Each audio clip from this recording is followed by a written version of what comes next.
পরম করুণাময় সৃষ্টিকর্তার নামে শুরু করিলাম, যিনি সর্বশক্তিমান। ঐতিহ্যবাহী শ্রীমন্তকাঠি বিএস মাধ্যমিক বিদ্যালয় তৎকালে নববিভক্ত বাংলার গুটি কয়েক সূর্য সন্তানের অনন্য সৃষ্টি। ব্যারিস্টার ভুবনমোহন মণ্ডল এমন এক নিবেদিত প্রাণ, যিনি 1941 সালে এই বিদ্যালয়ের সূচনা করেন। রাজকুমার মিস্ত্রি, যোগেশ্বর ব্যাপারী, শশধর ব্যাপারী, চন্দ্রকান্ত বিশ্বাস প্রমুখ ব্যক্তিবর্গের সহায়তায় বাউকাঠি থেকে 90 হাত বিশিষ্ট পাকা কাঠের ঘরটি ভেঙে এনে এখানে পুনর্নির্মাণ করেন। বর্তমানেও সে ঘরটি অক্ষত আছে এবং সেই সাক্ষ্য বহন করে চলেছে।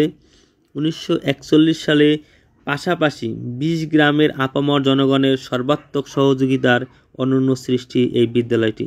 20 গ্রামের সম্মিলনী বলে এর নামকরণ করা হয় শ্রীমন্তকাঠি বিএস মাধ্যমিক বিদ্যালয়। 1947 সালে পাক ভারত বিভাজনের সময় শিক্ষক মণ্ডলের অনুপস্থিতিতে বিদ্যালয়ের কার্যক্রম এক প্রকার স্থবির হয়ে পড়ে। এরপর 1948 সালে ভুবনমোহন মণ্ডলের সহোদর বাবু দীনেশচন্দ্র মণ্ডল পুনরায় বিদ্যালয়টি সচল করেন।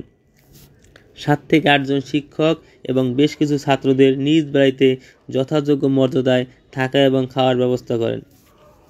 এই মহান পৃষ্ঠপোষক 1971 সাল পর্যন্ত এই বিদ্যালয়ের সভাপতি ছিলেন এবং তিনি 1971 সালে মুক্তিযুদ্ধে শহীদ হন। বিদ্যালয়ের প্রথম প্রধান শিক্ষক ছিলেন বাবু ভূপেন্দ্রলাল মিত্র বিএসসি। তবে বিদ্যালয়ের নবযাত্রা শুরু হয় তৃতীয় প্রধান শিক্ষক বাবু কেশবলাল রায়ের হাত ধরে।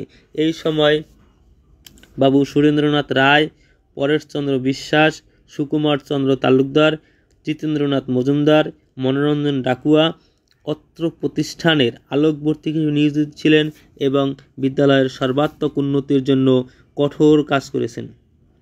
এককভাবে কোনো ব্যক্তি বিদ্যালয়ে ভূমি দান না করলেও রাঢ়ী গোষ্ঠী বিভিন্ন ব্যক্তির বিভিন্ন সময়ের দান এবং বিক্রিত জমির উপর উক্ত বিদ্যালয় স্থাপিত হয়, যার পরিমাণ প্রায় 2 একর।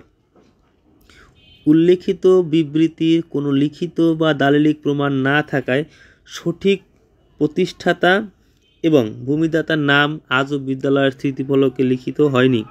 কালের আবর্তে সব কিছু হারালেও মূল রূপকার এবং পৃষ্ঠপোষক বাবু দীনেশচন্দ্র মণ্ডলের নাম চিরস্মরণীয়, চিরভাস্বর।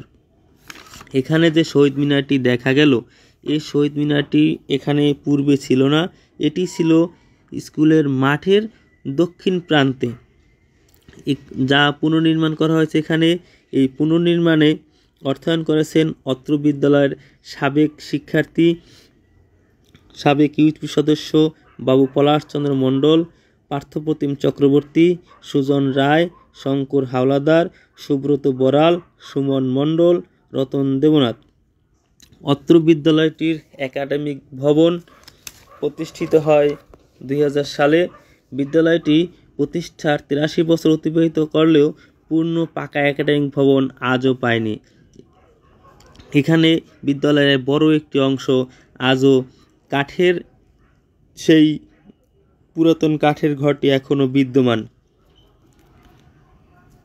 অত্র বিদ্যালয়টি প্রতিষ্ঠার 83 বছর অতিবাহিত করলেও এখনও একটি পূর্ণাঙ্গ একাডেমিক ভবন পায়নি, যা অত্যন্ত দুঃখের এবং পরিতাপের বিষয়। এক্ষেত্রে শিক্ষা প্রকৌশল অধিদপ্তরের সদয় দৃষ্টি আকর্ষণ করছি। এই যে কাঠের ঘরটি বিদ্যমান, এই কাঠের ঘর সেই পুরানো স্মৃতি এবং ঐতিহ্যকে ধারণ করে চলেছে। অত্র বিদ্যালয়ের প্রাক্তন শিক্ষার্থীরা তাদের যোগ্যতা এবং মেধার বিকাশ ঘটিয়েছেন। সর্বত্র তারা স্ব জায়গায় তাদের সাফল্য এবং রঙিন জীবনযাপন করছেন। অত্র বিদ্যালয়ের ঐতিহ্য এবং সুনাম যেন অক্ষুণ্ণ থাকে, সকলের কাছে সেই প্রার্থনা করি। সবাই ভালো থাকবেন এবং অত্র বিদ্যালয়ের উত্তরোত্তর সাফল্য এবং সমৃদ্ধি কামনা করছি। সবাইকে ধন্যবাদ।